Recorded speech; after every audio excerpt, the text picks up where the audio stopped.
So I'd like to invite Pegi Jodry. She's going to be giving this wonderful presentation entitled Mother Water's Nourishing Life for All Relations, Human Reciprocity Through Gratitude and Caretaking.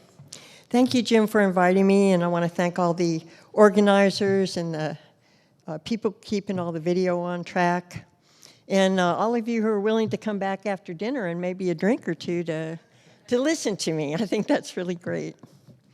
I also want to acknowledge the ancestors of this land, the Appalachian Nation, and those indigenous peoples who preceded and followed them in the fullness of time in this lovely portion of Turtle Island. This talk is offered as a song and a celebration of the interconnectedness of all of life and a prayer that we take care of this precious home that we've all been given, especially at a time when so much of the world is undergoing environmental, social, and in this moment, political challenges and war. That we take a moment to just breathe and breathe in the beauty of human life and be inspired after this wonderful day of talks by the way that our species has had the ability to persist and thrive across 20,000 years of change. Well, we really learned a lot today about all the dynamic ways that the Earth has changed since the end of the last ice age in and around the Chesapeake, Appalachia, and Galveston Bays. As the seas rose and reclaimed the once dry land seen here in light blue, life dramatically transformed for humans and their plant, reptile, and animal relatives. I'll start this story, actually, out west at White Sands National Park in New Mexico, where the world was recently enchanted to learn about human and extinct animal footprints, that date to 22,000 years ago. And extending an academic origin story for the humans in North America by some 8,000 years. That's a pretty big leap for one particular site. Indigenous peoples have their own origin stories, going back even deeper in time, a point to which I'll return later.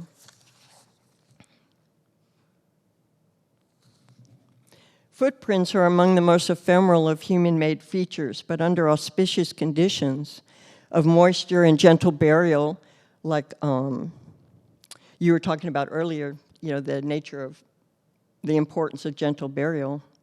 They can remain on the earth for more than 3 million years, as in Tanzania in Africa, and 115,000 years ago at near a shallow lake in Saudi Arabia. Along the shores of an ice age lake in the Tularosa Basin of New Mexico, researchers documented some 61 human footprints that they feel are mostly from teenagers and children. And seeds of this particular aquatic plant, spiral ditchgrass, kind of an unfortunate name, were embedded within, above, and below the footprints and provided a means of dating them. Ever connected with others on the landscape, some of the footprints are superimposed with sloth tracks that you see in the upper left. In 2018, researchers reported evidence of a sloth hunt in which 2 teenagers were tracking this animal and at times stepped right in the sloth's track print. And this required the teenagers to adjust their stride to the longer stride of the sloth. Some of the trackways extend quite a distance that you can see here in the lower left. And in 2020, they published a remarkable story of one of the trails called Zoe's Trail. I don't believe this is Zoe's Trail. They look to me like these are the sloth prints, the very curved nature of them that you see with their front claws and legs leave that particular sort of horseshoe-shaped print. But on Zoe's Trail, someone was walking quickly and slipping a bit on a wet surface. And this person was carrying a toddler, they believe, because intermittently they set this child down and the child would leave its footprints. And then they'd pick the child up and the trail would continue again. And then they would set it down and pick it up. I mean, it's just remarkable. And the trackway continued for more than a kilometer, and in fact probably continues, but it came up against a fence line that on the other side belongs to the military, and they've not yet had access to continue finding the trail. But they're hoping to in the future, because who knows, it could lead to a campsite. Remarkably, there's also a return trail from this individual, but this time there's no evidence that the child was with them, and the trail had dried out a bit. And on the return trip, the humans stepped on a mammoth print. And after the humans passed the first time, a mammoth and a sloth each came across that human trail. And they interpreted that the mammoth was unconcerned about the human tracks because it continued on its way with no change in its pace. But the sloth took notice and reared back on its 2 legs when it cut the human trail. So these are just really incredibly detailed accounts of human and sloth and mammoth interactions 22,000 years ago, and point toward the potential of learning about megafauna interactions with humans, in this time period. So it's just an incredible gift for this site to show up.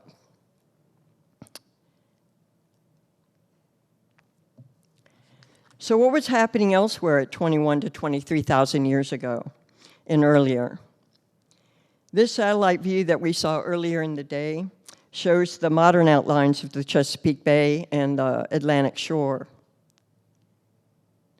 In this map, circa 22 to 26,000 years ago, shows dry land in light blue with the darker blue ribbon of the Paleo-Susquehanna River channel flowing in the valley bottom, now submerged, of course.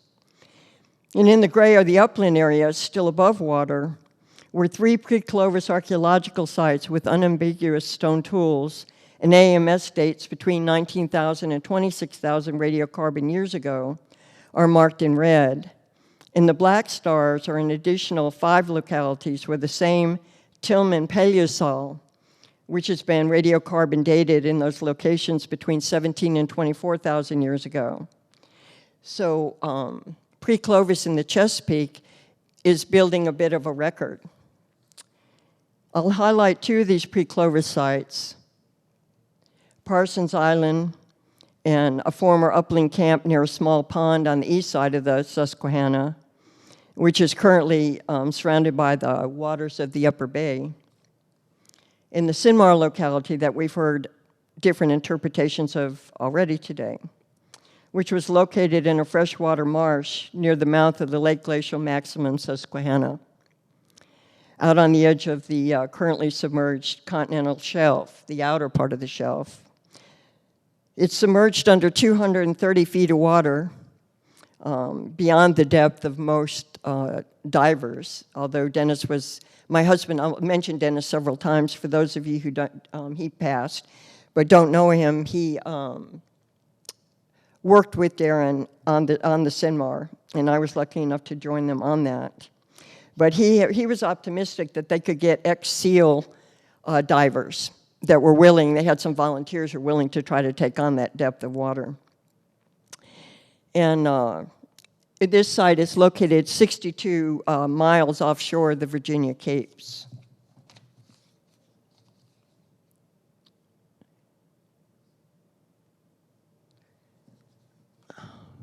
So here you see some of the artifacts up in the upper right that were collected at Parsons Island. Some of them were found in place in the Paleosol in the wall where there's a lot of slumpage that you see on the lower right. And Darren's going to discuss this in depth tomorrow, so you'll get a really good feel for this. It's due to Darren that this site was brought to archaeological attention of the wider community. Darren himself is, I think, like 4th generation fisherman on the Chesapeake Bay. Long, deep history on the Chesapeake.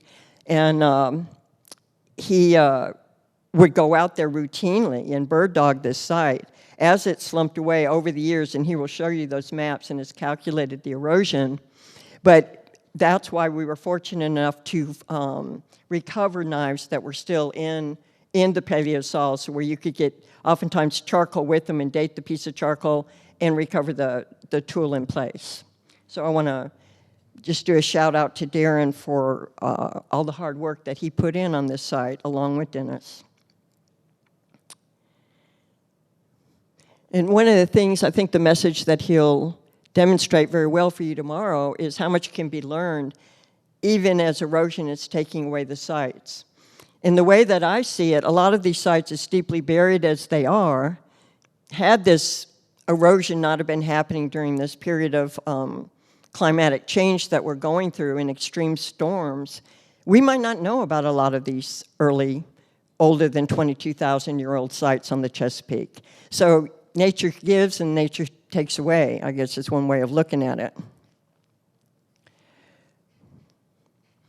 So in 2017, a couple of test pits were put in, by Dennis and myself and Bruce Bradley and others.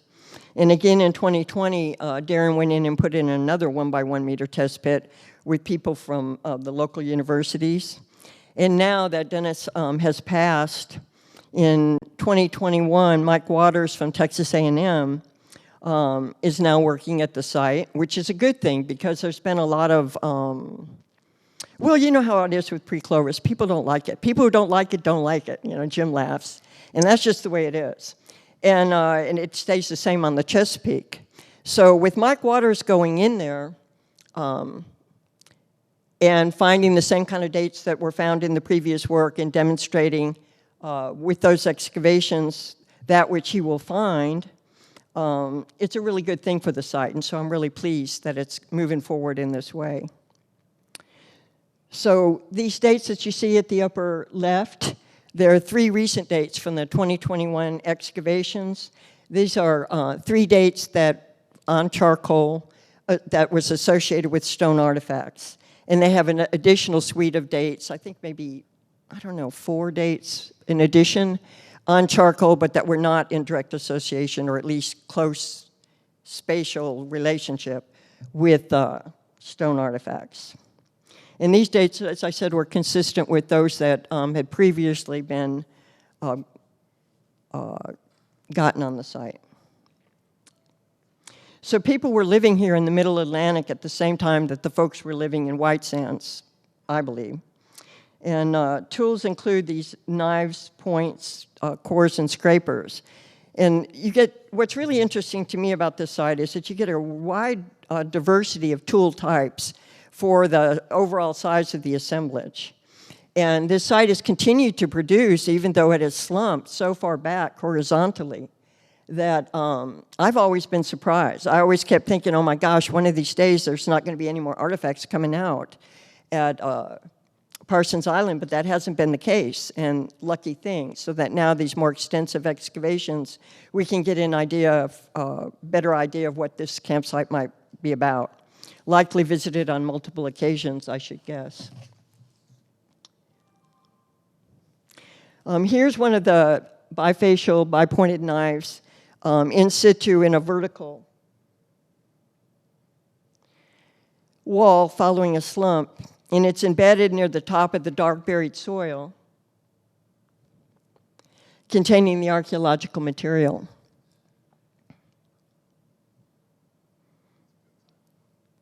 So possible evidence of earlier human activities was found at the submerged Sinmar locality, a locality that is taking more heat than Parsons for sure. In 1974, the crew of the scallop trawler Sinmar had just begun a dredging transect. So they hadn't been dredging for a long time, gathering everything up. Early on in the transect, they hit a snag and immediately stopped the work and pulled the bucket up to see what it cost it, because basically you don't want to damage your equipment. And they map these localities where the snags are so they can be avoided in future. So they brought in the bucket, and in the bucket is a mastodon skull and a large stone knife that you see on the right. And I want to point out that this is not a point. I see people repeatedly calling this a projectile point, and it's not. It's both use where the size of it, it's about that long, very, very thin. It's not a point. And so along with this stone tool, a tusk and some teeth were found And they kept those, and then they threw the remainder of what they had overboard into the water. So a short section of ivory, this lower molar, and the knife were donated to Gwynns County Museum that year and went on permanent display. And Darren has been working with Dennis since Darren was 14 years old. So Darren knew to look out for these spy points because, Dennis had trained him up for what to look at. And what's interesting is that this tool had been on display for all those many years, but it took somebody with the eyes to know what they were looking at to recognize its possible significance. So that was a very fortuitous thing to have happen. So he quickly got on the phone to Dennis, and this material was loaned to the Smithsonian, and we were allowed to date the ivory, and you see the date at the lower right of nearly 27,000 calibrated years ago.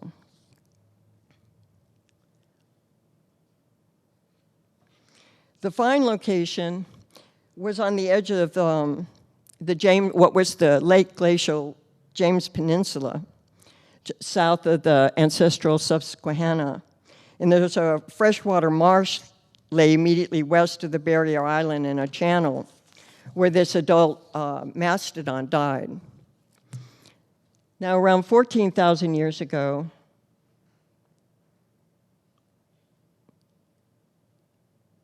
so you have the mastodon dying at 27. At 14,500 years ago, sea level rose, as described quite a bit today. And that peat, a saltwater marsh develops. And then as the peat forms, it buries the mastodon in the knife. And in what are believed to be the same sediments, as indicated by the mutual chemical alteration and staining on both the knife and the ivory. In 1974, the mastodon skull and knife were dredged up at the start of the transect. So whether or not that knife was used to butcher this particular mastodon is unknown at this point in time, but what we do know, based on the study of the chemical alteration of the stone tool and its staining along with the ivory, is that they appear to have been in the same peat for at least 14,500 years. So when people suggest, well, maybe this is some knife that fell overboard and fortuitously landed by the mastodon, that's just not the case, because scientific studies have shown that they minimally have been in a similar depositional environment for 14,500 years. And so this is a pre-Clovis tool. So by Clovis times, this knife and the mastodon were submerged at least 33 feet below sea level. And the source area for this particular rhyolite you see in the upper left along the Maryland-Pennsylvania border. And we've done, chemical studies were done at the Smithsonian trying to source this material, and then we went out with the large, extensive mineral collection from the Smithsonian, and then we went out there and walked over the site. So this is the best bet of the general location where this raw material came from. And what's interesting is that folks were really getting around the landscape pretty extensively by 14,500 years ago, if not by 26,000, it would appear. This knife has sharp edges and didn't experience abrasive damage resulting from movement by sands and tides. It was gently buried, as I said, in the peat. And Marvin Kay identified use wear traces on it that are shown in here in red. And Marvin's of the opinion that this was used to butcher the mastodon. He's looked at the stone tools that were used by George Frizen and Dennis and others to butcher modern elephants, as well as archaeological material from Clovis sites in Wyoming and other places. And he feels like the use wear traces that you see in, mapped on red match those that he had seen before. And he also found evidence of haftware that you see in green. So not only it's a knife, it appears to be a hafted knife. And then this tool was resharpened before it was either lost or offered at the site. And those areas are shown in blue. So the flint knapping skill of the maker was quite advanced, as you could see from the thinness of the tool itself and cross-section, and also given, especially since it was made of a kind of a tenacious metal rhyolite, according to Bruce Bradley.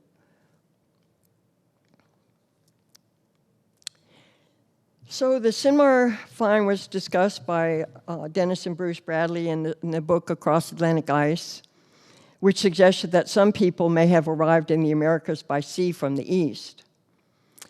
And this prompted a Northern Cheyenne elder, Ralph Red Fox, that you see here. He got wind of this, and he had a person who worked with him call us up and invite Dennis and I to come and sit down and talk with him about this particular idea about people coming in from the east. And Dennis was unable to go at that time, so I went alone. This initiated a relationship with Ralph that included 6 weeks of face-to-face visits and road trips to sacred sites on the plains during the final year of his life, which was a great blessing for me. He's a remarkable individual. Ralph was a proud member of the Northern Cheyenne Nation, which we'll recall they are Algonquian speakers. He was from Lame Deer, Montana. He also had allegiances to an earlier time, the time before the Cheyenne were the Cheyenne, as he would tell me. This was the time of the animal lodges, and Ralph was a member of the Wolf Lodge. Each animal lodge had its responsibilities for the larger group, and the Wolf Lodge had the duty to accurately hold and retell the origin story. At certain gatherings, an encampment was set up with the Wolf Lodge in the center, and the origin story would be told, and it was a long story that took many days. And one of the things I loved about that story is whenever something new showed up, like fire, for instance, I mean, this story goes way back, and they would look at it as a gift from the Creator, and they would sit and talk about, well, what should we come to understand about this gift from the Creator, and what should we do with this new gift from the Creator, and give thanks. And I think that's sort of interesting, because within the archaeological community of people who seek the peopling of the first Americas, it seems like whenever we find the first of something, people want to bicker about it, rather than see it as a gift. And so anyway, I mean, I know that we have to rigorously prove things up in archaeology, don't get me wrong, but I think that sometimes this initial emotional reaction sets research back rather than propelling it forward. Now, Ralph, from the time he was a small boy, was rigorously trained to learn and accurately retell this story. He lived with his grandparents, and you know, so many of the elders were dying, and the stories were being lost, and so they were very worried about it. And so Ralph was groomed, and he said a lot of times he was just a young boy, and he was at the kitchen table almost falling asleep, and the grandparents would, you know, were stern, loving but stern, and said, no, this is your job. You have to learn this story. So a lot of work actually went into him carrying this origin story. He was the last fluent speaker of a special language that was used in the Wolf Lodge. There used to be 3 or 4 men who still knew how to speak this language and could speak with each other. Each in turn passed over to the other side, and Ralph was the last one who really was a fluent speaker. And he may have been the last indigenous person to hold the full origin story. One portion of the story related to, of course, the proposed academic idea that Ice Age peoples traveled westward by sea from what is now the Iberian Peninsula of northern Portugal and Spain to the shores of Newfoundland. Ralph wanted us to hear this story, which is why he sort of summoned us to come on out to hear it. And I'm going to give you a condensed version of it. He allowed me to videotape him telling the story himself, but he was still pretty protective of the fuller story, so I don't feel comfortable at this time to just present it over YouTube. I don't feel like it's my place, but I do have permission to give this condensed portion.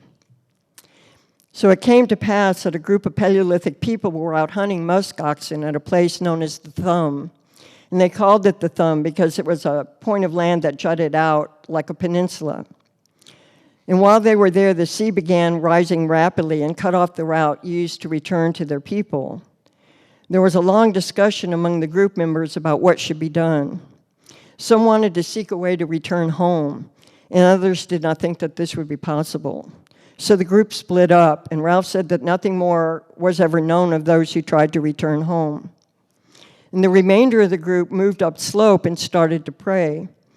And in answer to their prayers, at this point, he had a great sense of humor. He turned to me and he smiled and he said, "Peggy, what do you think happened?" He said, "I bet you think boats came." And I was smiling and I said, "Well, I was kind of hoping, that a boat would be involved." And he just looked at me and he said, no boat. He said, "A whale came and invited the people onto her back. And the whale carried them island hopping across the ocean to what Ralph deduced was somewhere on the coast of what is now Newfoundland, based on the position of Hudson's Bay." And the stories about the big body of water. Knowledge held by Indigenous people matter, and Ralph spent many years of his life trying to find places of agreement between traditional Indigenous knowledge and scientific knowledge. With each elder who passes into the spirit world, as he did in 2017, a deep reservoir of knowledge is lost. I feel the same about when we lost Dennis and we lost George Frizen. So it is akin to losing an ancient redwood in a fast diminishing old-growth forest. Geographer Peter Nunn, who worked with several Australian Aboriginal tribes, and learned that at least 18 of their stories accurately describe features on the now submerged late Pleistocene landscape of Australia. And these oral histories were passed down 300 generations. When I was in graduate school, pretty much anthropologists were teaching it that really wasn't possible. But, we learn as we go. Their accuracy has been verified by the bathymetric maps on the seafloor, which go along with the stories that they tell about once dry land and hunting caribou out on the once dry land, which is now submerged and whatnot. And also they combine that with the timing of what they understand about sea level rise. And based on that, the stories describe a time from 10 to 7,500 years ago. And likewise, Indigenous stories in Haida Gwaii in the Pacific Northwest tell of an Ice Age refugium. And so where the archaeologists are working up in that area, they're now finding and using pollen and other studies to delineate these refugia in the location that the Haida Gwaii already knew where they were, because they had stories of their ancestors going there to survive during the last Ice Age. There are many more stories like that have been summarized by Paula Steeves, for instance, that have to do with them describing Ice Age animals and one thing and another. But this just gives you a flavor.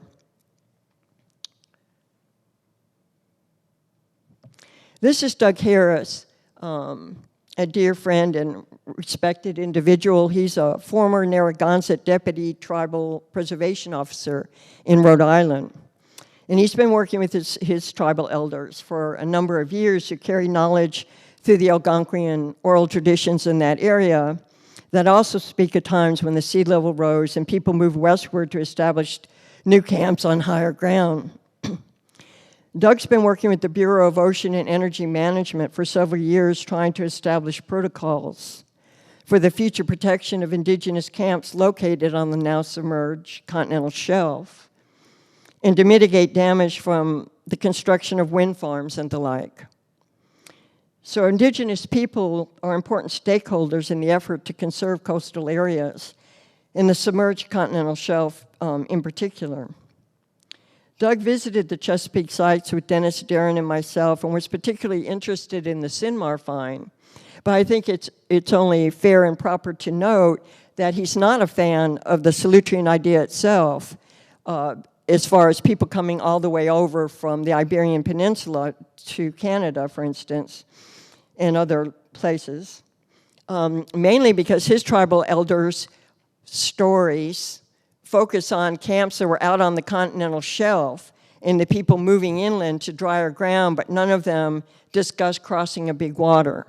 So he's very much a fan of Dennis and I and Darren, but he's not a proponent of the Solutrean idea, which is perfectly fine with us. He's worked for years with a filmmaker by the name of Ted Timrick, that Dennis and I have also worked with, trying to he's made beautiful films to bring these concerns to a wider public and tribal and governmental audiences. And I swear, the film that Ted Timrick made almost brought tears to my eyes. It's sort of, he's at that point in his career right now, it's almost like a swan song to, just like you with Jim, how many years you put in on this. He's put his life in on trying to look at this story.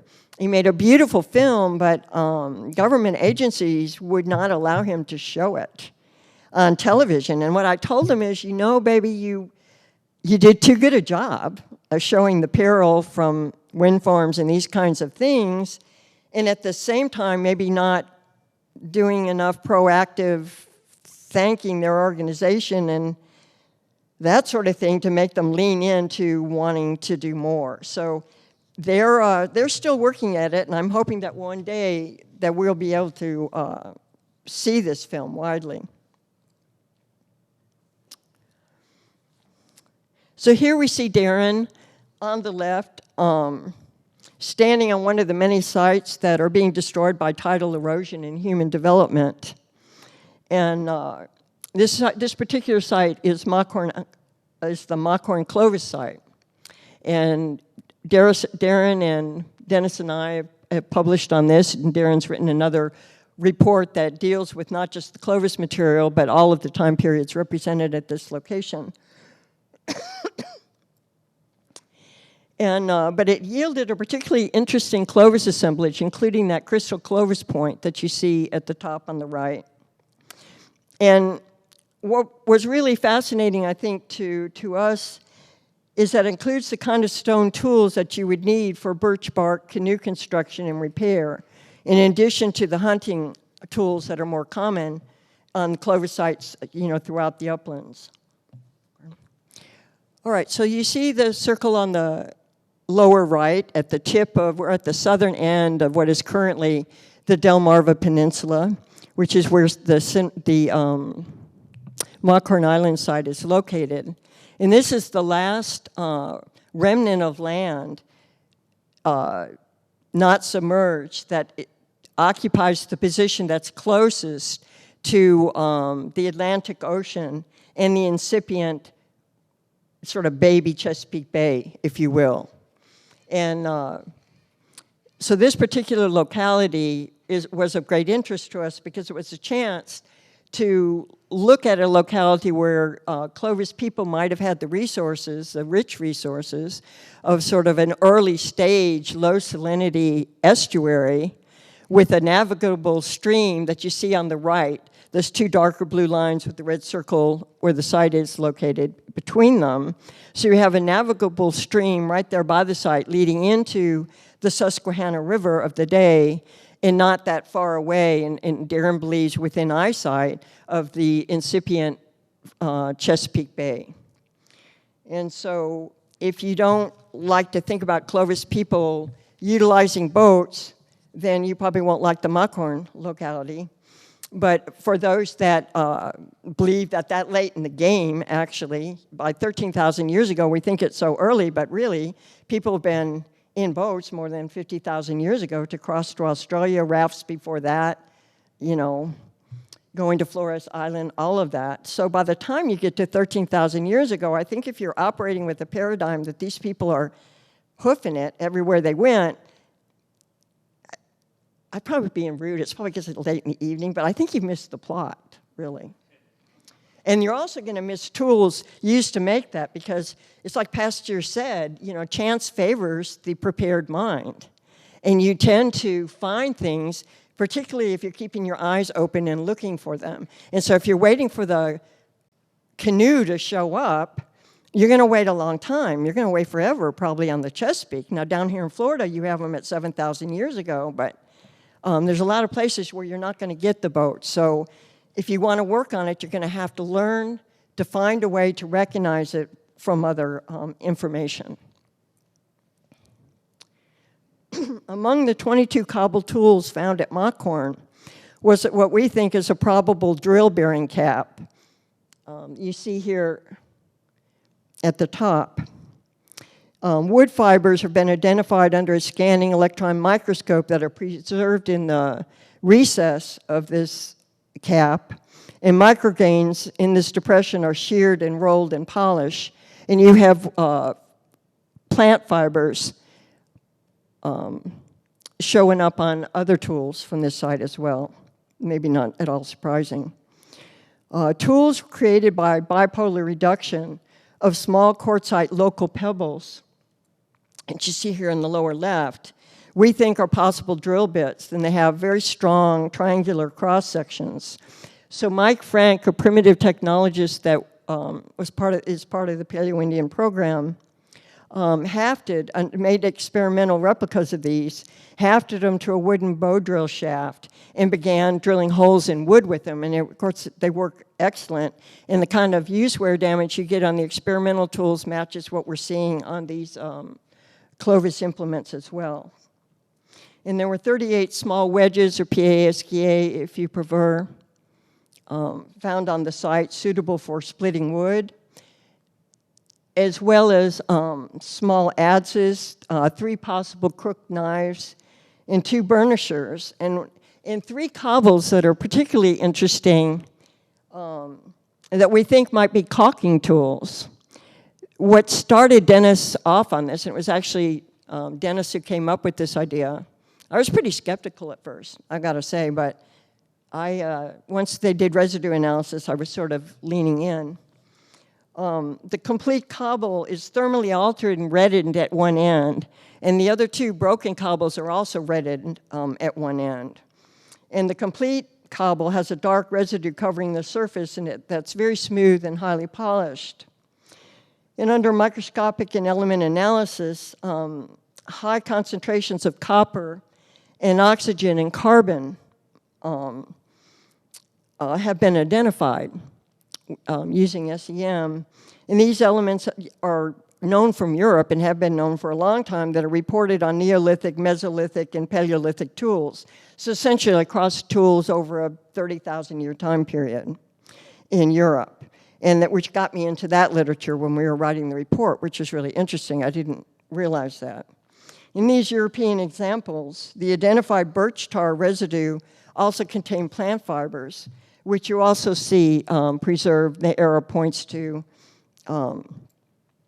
that's contained in copper residue, copper plus, on this particular cobble.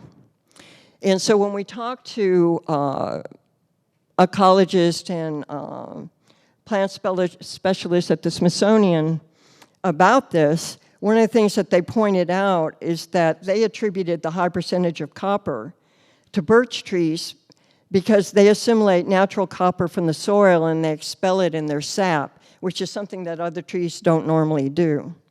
So, you know, this is certainly not proof, but it's certainly, I think, food for thought. And so that's why I lay it out here. As a way, we're still in the learning how to learn phase, I think, about boat manufacture in the Clovis time period. This is a photo I took from the Primitive Technology magazine that showed an experiment someone did that was spreading hot pitch with the heated cobble to make a birch bark canoe and repair it. So whether they were making it there or repairing it there or simply heating up pitch to use on other objects that had nothing to do with canoes, of course, we don't know for sure. But apparently the method to create this tar pitch, birch tar pitch, involves a hole in the ground and a fire and sophisticated knowledge, but not necessarily sophisticated equipment. So it was in the ability of Stone Age people to be doing this. So one thing about Mockhorn, according to Darren's study of the pollen records, this would have been at least 5 years ago on the Chesapeake, was that Mockhorn Island is an interesting location. It's the southernmost place where people think that there could have been birch trees growing. It's also the northernmost place where the holly plant that yaupon is, the black drink is made from, also occurs at Mockhorn. Both of those things come together at that one particular locality. So as you move south from Mockhorn, of course you're moving into, as you all are all familiar, into dugout canoe territory. And 10,000-year-old stone adzes that still have charred wood charcoal in the bit were identified years ago in the Dalton sites in the mid-continent. And of course, stone adzes are known amongst Clovis tools for survival.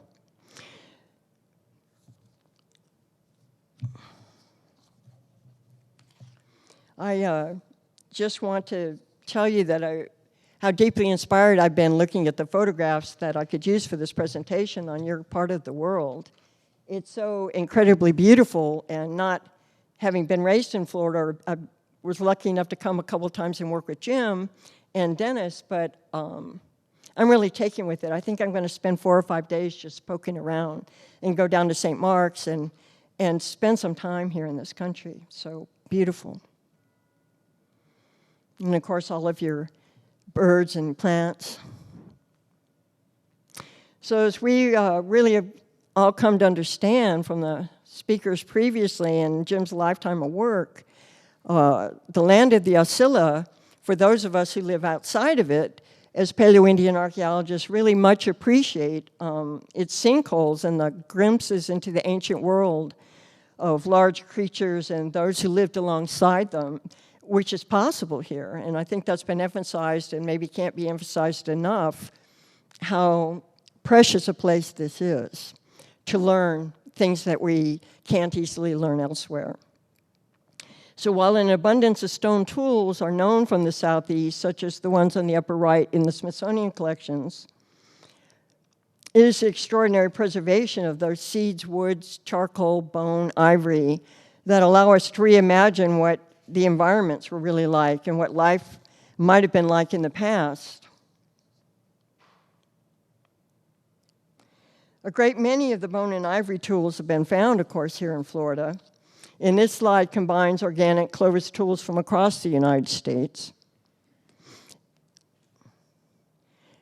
And the Aucilla region is just so blessed in this regard, and Andy Hemmings has done us all such a great favor in the way that he shared so much about the production of these implements and the debris, waste materials left behind from their production, really graced with all the gifts that have come out of Sloth's Hole.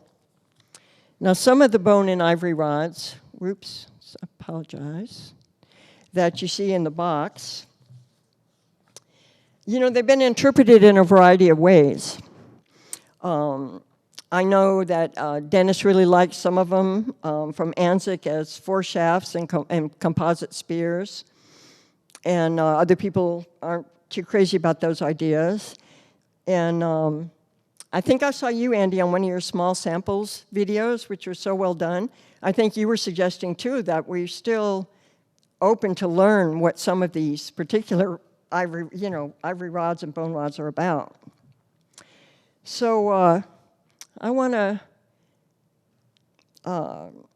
tell you another story that has to do with sort of give voice, if you will, to indigenous people who have been nice enough to call us up with their ideas. So at the Wenatchee site up in Washington State, there were 13 Clovis bone rods found in association with these oversized, very beautiful, very large Clovis bifaces, several sizes larger than normal Clovis points. And so most people who have looked at this have come to understand that this may well be a ceremonial cache and offering of some kind.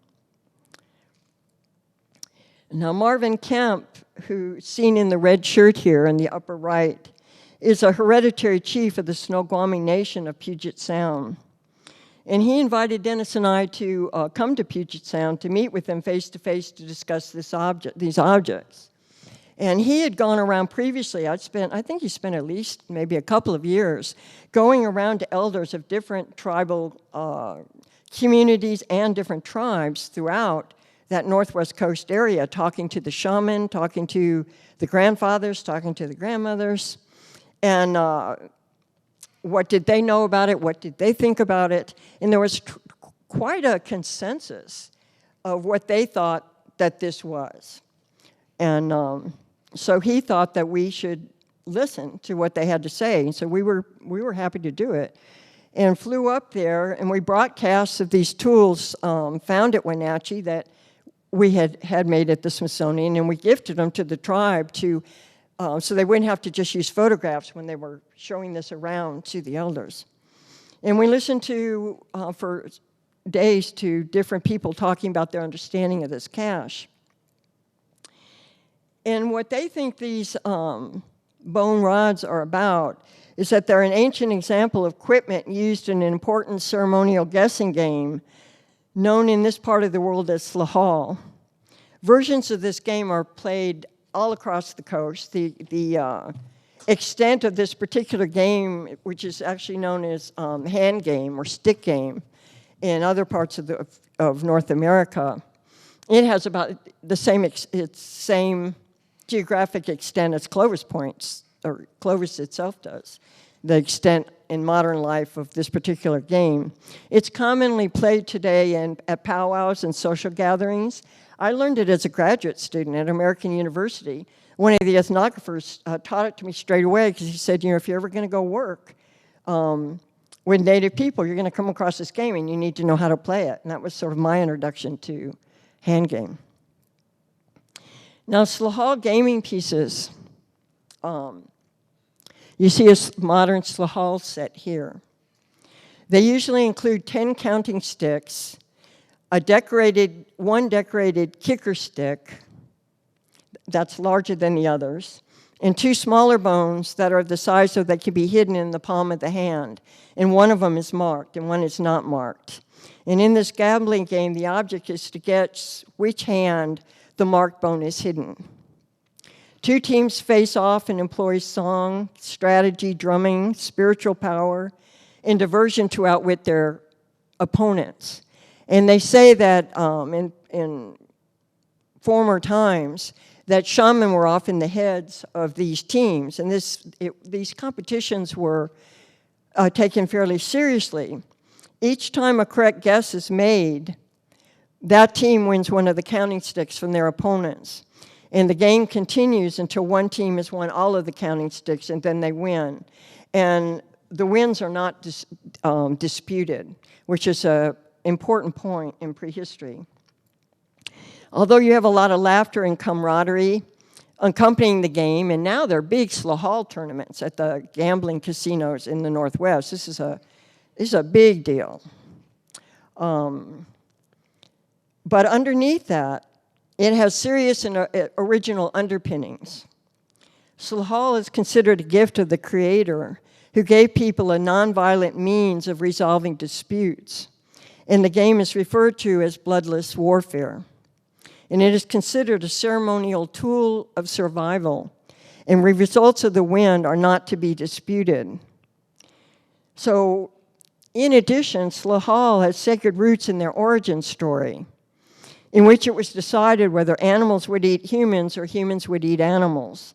And there are lots of different versions of this origin story, but the basic events that happen in the story are fairly similar. And in the story, the animals were winning, and they were winning and doing really, really well. And there was an older woman. They would go to the older woman and ask her for her assistance. She would give them assistance, and they would win some more. And the humans were really getting worried. They're getting down to their last counting sticks. So they went over to the older woman as well and asked for help. And in some versions of the story, I've heard that there was a kind animal who actually took pity on the humans and helped them out. But they were given a power song to help them win the game, which indeed happened. And humans became the hunters and the animals the hunted. And so Marvin explained that some of these songs that were used in slahal the elders believe originated back in the late Pleistocene. And sort of the essence of a serious ritual contest, kind of a bloodless warfare, reminded me of some of the descriptions I've seen of the ball game played across the Southeast, but I have no deep knowledge or friends in these communities who've taught me more about that. And what often I read is that anthropologists don't really know very much, I don't think, about the seriousness of this particular ritual game. But ball players drew on the power of totemic animals, including a lot of strong creatures like wolf and panther and bear and raptors, particularly peregrine falcons, I understand. And so here we see an incised lynx mandible on the right from Sloth Hold, I'm sure you're all familiar with, and a wolf mandible that was modified to the proportions of a human face to be worn as a mask. These precious items are not commonly preserved elsewhere, but they give us this rare gift, this glimpse into a symbolic world of the deep connections between humans and animals. The wolf mandible mask reminded me of this reconstruction of the belongings found with a female shaman who lived more than 8,000 years ago in Germany. Her regalia, as reconstructed here, involves so many of the animals. I even think about the wolf mask, and you wonder if a wolf pelt could have been over the head and went along with it. We just see that one bone portion, but not the rest of it. And so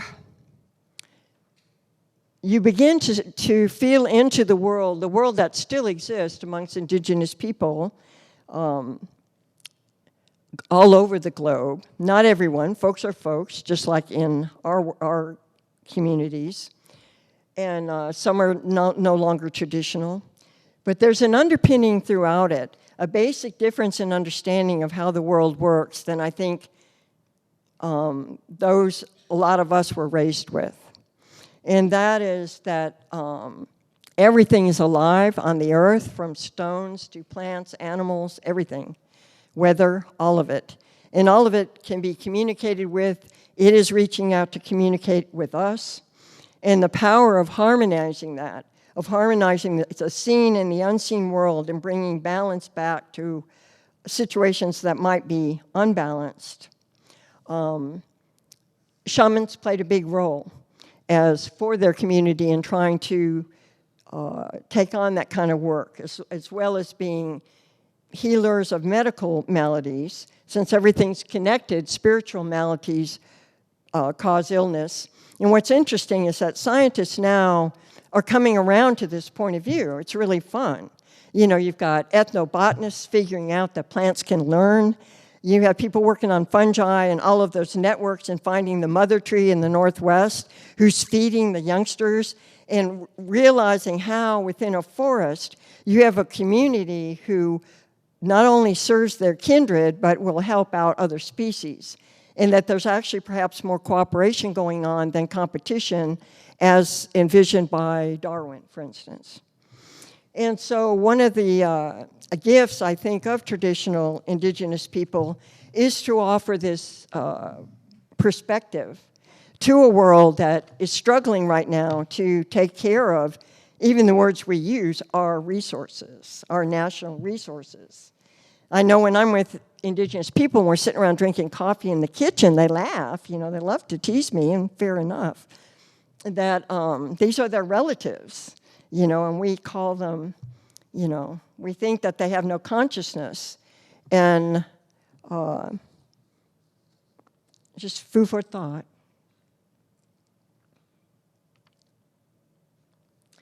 So on these beautiful Mississippian shells, we get an idea of the complex and elaborate nature of the regalia worn 1,000 years ago and into the historic period.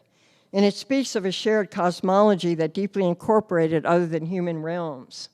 And I don't know if you've ever seen the book, I think it's Ancient Objects and Sacred Realms, which is really excellent, where everybody who sort of were interested in this time period, ethnographers, geographers, archaeologists, art historians, anybody particularly interested gathered together once a year for several years to work together collectively and produce this book of wonderful articles that show how this shared cosmology was quite extensive across North America. So one thing I've often wondered, and I imagine you have too, is why we're not finding these small portable art objects, counterpoints to those that you see here that are found in Ice Age Eurasia.